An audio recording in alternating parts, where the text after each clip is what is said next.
The movie opens in a dystopian future, in which a devastating global war has pushed civilization to the verge of collapse. We then meet our protagonist, Vigil, who is currently on a freight train traveling through a scorching desert landscape. During the journey, he notices a hungry mother and baby, staring longingly at his food. Vigil feels sorry for them, so he limps towards the two and offers them his bread. After getting off at a station, he meets Keith, a driver who is supposed to take him to a location called the Compound. Vigil washes his face and gets ready for the journey, but Keith warns him not to waste too much water. The two then board Keith's pickup truck, and while driving, he mentions that he will charge an additional fee for water and gas. Upon hearing this, Vigil is annoyed, as he thought gas was already included in the $200 fare. But when the driver threatens to turn back and leave, Vigil has no choice but to accept his terms. He then attempts to use the AC, but Keith quickly turns it off, claiming it will overheat the engine. Sometime later, they come to a stop because the truck breaks down with a puncture. Vigil then begins to change the wheel, possibly to avoid further charges from Keith. During this time, they witness a wild dog eating another dog, which is still alive, but severely injured. Feeling pity for the poor creature, Keith chases the attacking dog away, and then kills the injured one with a stone to stop its suffering. At night, the duo camps in the desert and talks about their country's problems. Keith then asks Vigil why he's going to the compound, and the latter shows him an advertisement pamphlet offering a job and a better life there. When the driver sees this, he starts laughing and says it's not what he expects, as they only make false promises to attract cheap labor. He claims that there's nothing good there, except for pain and hard work. However, Vigil isn't bothered, as life where he comes from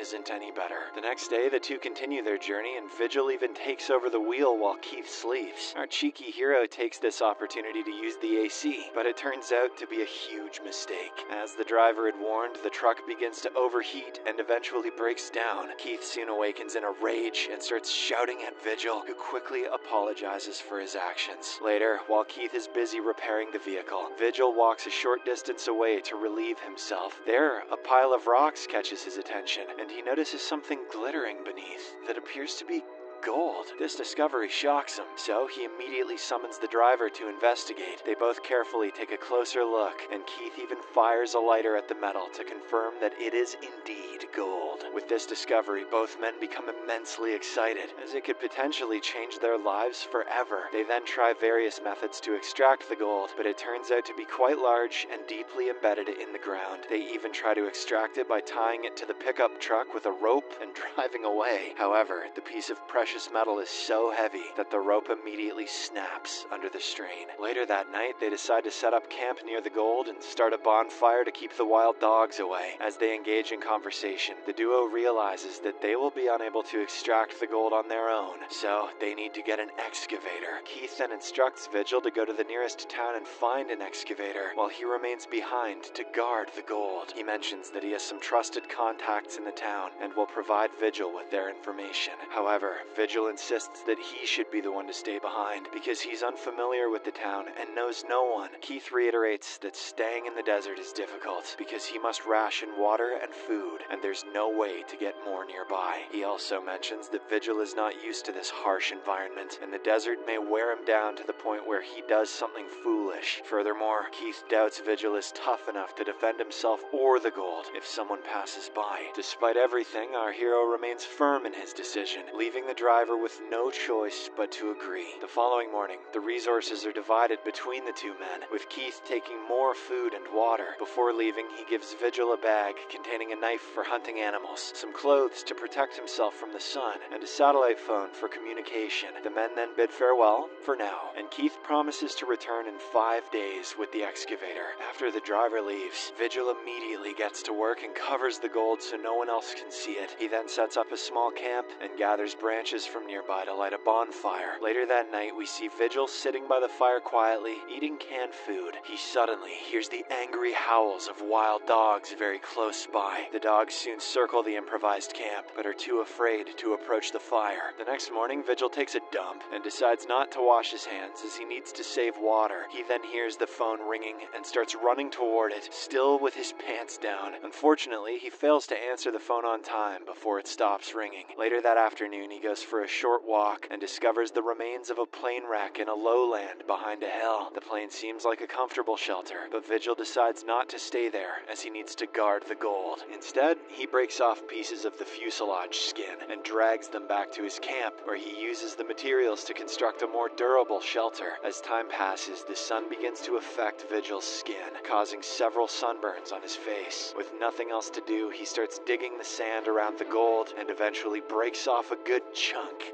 which makes him very happy. Hours later, the phone rings, and it turns out to be Keith. He reveals that his truck has been damaged and that it will take him longer to return. Vigil then tells him about the piece of gold he was able to remove, but the driver tells him to wait and not do anything else until he arrives. As the days pass, Vigil's supplies begin to run out, leaving him in a desperate situation. His burns are also getting worse, and he has very little water left. Despite everything, he continues to caress the piece of gold as if it were his baby. One morning, Vigil notices a snake approaching and decides to catch it with his knife for food. However, it quickly escapes, and the man is frustrated to discover that he accidentally threw away almost all of the water while trying to catch the snake. In the afternoon, Vigil returns to the plane crash site when he notices a woman approaching from afar. He immediately hides inside the plane, but the woman notices him and strikes up a conversation. She asks him to come out and inquires about what he's doing and where he's headed to. However, Vigil refuses to answer her questions and even turns down the food and water she offers him. The woman notices his poor condition and reveals that there is a well with water just 5 kilometers away, but he once again ignores her, which makes her more and more suspicious. Moments later, the woman discovers footprints in the sand and realizes he has another camp nearby. She decides to head in that direction, so a worried Vigil asks her to stop. He offers her the plane as shelter and urges her not to follow him any further. The woman again asks why he's staying in the middle of the desert, but Vigil has no answer. Overcome with stress, he begins to experience a mental breakdown and begs her to leave him alone. The woman feels bad for his condition and offers him some advice to calm him down. But then she begins heading towards the gold's direction, prompting an anxious Vigil to follow her. The two soon arrive at his camp, and she demands to know what he's hiding there. Vigil yells at her to leave, but the woman becomes agitated and starts arguing. She questions his audacity in coming here from the city and taking whatever he wants. She then tries to rummage through his camp, which causes an irritated Vigil to grab a shovel and hit her in the head. However, he instantly regrets his actions when he realizes that he has accidentally killed her. Next, Vigil takes her supplies and begins to dig a hole to bury her, but not long after, the wild dogs detect the scent of a corpse and attempt to dig up the grave. A frustrated Vigil then removes the body and buries it further away, but this attracts even more dogs. With no other option, he gathers some wood and sets fire to the body, as he doesn't want to disrespect her by allowing the dogs to feed on her remains. The next morning, Vigil receives another call on his satellite phone from Keith. The driver reveals that he has already acquired the excavator and is on his way. However, he mentions that the truck is not working properly, so he may need a few more days. At this moment, Vigil notices a vehicle pass by, and for a moment, he considers asking for a ride and leaving with the chunk of gold. However, his greed soon overcomes him, and he decides to stay so that he can become even richer. After some time, he goes in search of more firewood, but he notices a sandstorm approaching. Vigil flees as quickly as he can and seeks refuge at his camp to protect himself, but unfortunately, the camp shakes under the pressure of the wind and eventually gets scattered to pieces. To make matters worse, a fallen tree also strikes him in the head, and he loses consciousness. When the storm finally passes, Vigil wakes up on the sand-covered ground with a branch sticking through his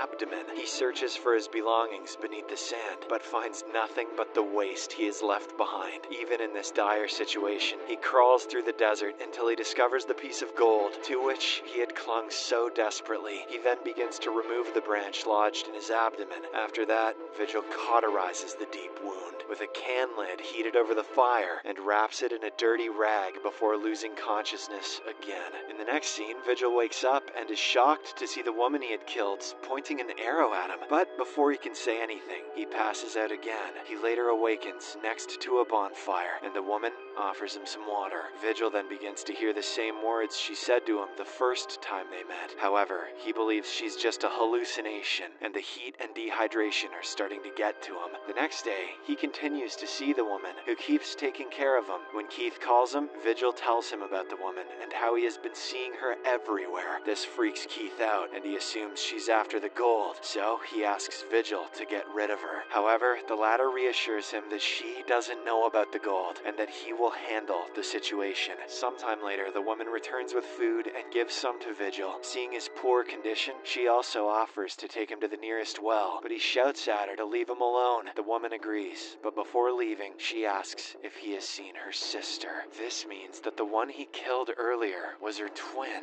Vigil is shocked by the revelation, and he asks her to leave before passing out again. In the evening, Vigil wakes up alone and finds himself surrounded by bonfires, which were probably set by the woman before she left. He then realizes that he has become too weak and can't survive for much longer. He calls Keith and asks where he is, and the man seems near as he can see the smoke. Upon hearing this, Vigil feels relieved, but soon the wild dogs begin to approach him. The bonfire eventually goes out, allowing some dogs to approach and bite him on the legs several times. However, Vigil is too weak to run away, and he desperately pleads with Keith to come soon and help him. Meanwhile, we see that the driver is close by and watching everything through binoculars. There are also many used cigarettes and empty cans lying around, revealing that Keith has been waiting there for a few days, hoping that his partner will die. You didn't need binoculars to see that coming a mile away. In the meantime, the pack of wild dogs continues attacking the wounded and exhausted Vigil. He fights them with all of his strength while shouting on the phone. Unfortunately, no one comes to help him, and he is eventually devoured by the dogs. Witnessing his death from a distance, Keith feels a sense of satisfaction and finally arrives at the camp. He then prepares to start the machinery and begin the extraction of gold, but before he can do so, someone unexpectedly shoots him in the chest with an arrow. The movie ends as the man tries to locate his attacker, but miserably fails and collapses dead